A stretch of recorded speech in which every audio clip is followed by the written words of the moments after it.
কে দিল পিরিতের বেড়া লিচুর বাগানে কমলার বাগানে সৈগ কে দিল পিরিতের বেড়া লিচুর বাগানে। হে ভাই আইছে ভাই আইছে। হেই, কেমন আছো ব্রাদার? ভাই আপনি তো পুরাই চেঞ্জ হয়ে গেছেন, কেমনে কি? আপনি তো আগে ক্ষেত খামারে কাম করতেন। আরে ভাই অতীত নিয়ে টান দেও কেন ভাইয়া? তুমি একটা চাকরির কথা বলছিলা, চাকরি করবে নাকি? সেনাবাহিনীতে ঢুকাই দিই তোমারে? উচ্চতা তো ভালোই আছে তোমার। ভাই আমি যে উঁচা, আমার তো পুলিশের চাকরি তো নেয় না, সেনাবাহিনীর চাকরিতে যাব কেমন করে? আরে সমস্যা নাই, সেনাবাহিনী আমার কাছে ছোট ভাই। তুমি যদি 2 ফুট চাও তাও তোমারে ঢুকাই দিব না মানে চাকরিতে। আচ্ছা ভাই ঠিক আছে, তাহলে একটা চাকরির ব্যবস্থা করে দিন। এই ভাইয়া দাঁড়াও, একটা ফোন দিই। হ্যালো কদম আলী, এই মুড়ে আমার গাড়িটা নিয়ে আসো তো।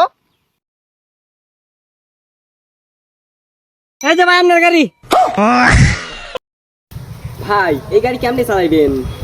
আরে 12 মাস তো এগুলাই চালাই। এই সরো। দেখছো বাইর কি চেঞ্জ। এ ভাই ভাই ভাই ভাই ভাই ভাই ভাই উঠেন ভাই। ভাই ভাই ওঠেন ওঠেন। না সমস্যা নাই। এই ঢাকা শহর রেস করি তো, এখানে ফাঁকার উঠপায়া গাড়িটা একটু পাকার দিকে চলে গিয়েছিল। এই তোমরা এক কাজ করো, গাড়িটা গ্যারেজে পাঠাই দাও, সমস্যা নাই।